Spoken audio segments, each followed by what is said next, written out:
नमस्कार दोस्तों, आज हम जीवन से संबंधित कुछ बातों के बारे में बात करेंगे। जीवन क्या है?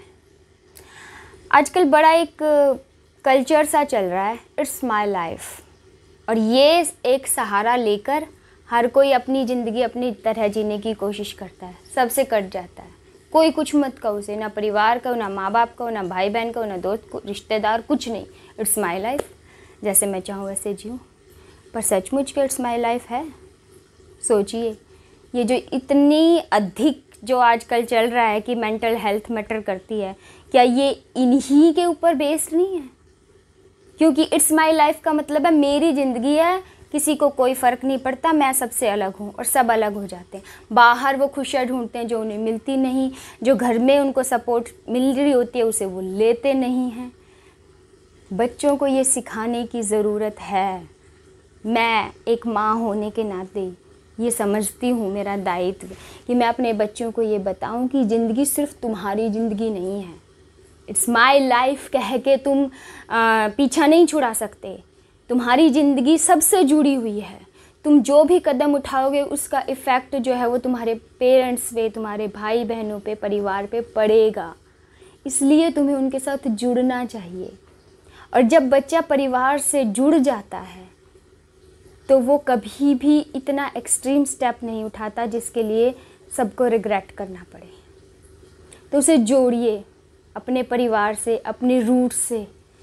और दूसरी बात, मैं ये समझती हूँ कि हमने अपने जीवन शैली को इस तरह से बना लिया है कि हम समय जो सबसे कीमती वस्तु है वो तो अपने बच्चों को दे नहीं पाते, इसलिए हम उनकी इच्छाएं पूरी करने में लग जाते हैं।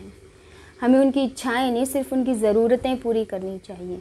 और साथ साथ उन्हें ये भी सिखाना चाहिए कि जीवन में सब कुछ नहीं मिलता है।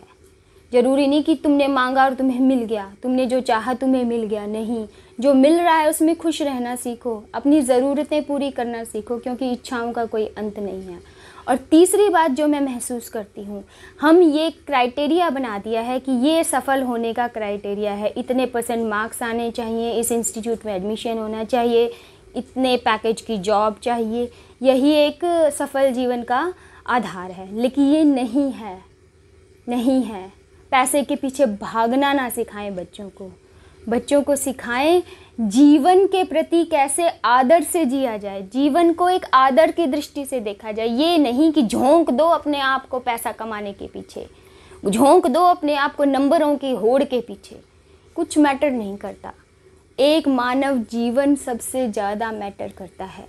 ईश्वर ने इतना सुंदर मानव जीवन दिया है, इसकी कद्र कीजिए, कद्र करना सिखाइए। और अप्स एंड डाउन्स लाइफ का हिस्सा है। बच्चे को ये सिखाइए कि जैसे जिस दिन जन्म लेते हैं मृत्यु निश्चित हो जाती है, उसी तरह से जब आप सफल होते हो तो असफलता बिल्कुल साथ चल रही होती है। जिस ग्रेस से, जिस खुशी से, जिस अधिकार से तुमने सफलता को अपनाया है, कल असफलता के लिए भी तैयार रहो। उनको इतना प्रिपेयर रखो कि सफल होने में बहुत ज़्यादा खुशी ना हो, असफल होने में बहुत ज़्यादा दुख ना हो। उन्हें ये समझ आ जाए कि एक प्रक्रिया है जो चलती है।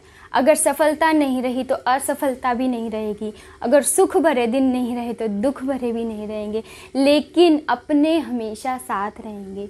इसलिए अपनों से जुड़ें, इच्छाओं को कम करें, सिर्फ ज़रूरतों पे ध्यान दें, और बच्चों को मटीरियलिस्टिक ना बनाएं। थोड़ा सा मुझे ऐसा लगता है कि उन्हें अध्यात्म की तरफ ध्यान घर में बचपन से देना चाहिए। अगर आप घर में कुछ अच्छी बुक्स पढ़ रहे हैं, कुछ अच्छा साहित्य पढ़ रहे हैं, तो बच्चों को बताओ कि आपने क्या पढ़ा और उसका क्या फ़ायदा है। बच्चा, जो छोटा बच्चा हमारे घर में है, वो तो उस मिट्टी की तरह है कि जो आकार देंगे हम वो आकार वो ले लेगा।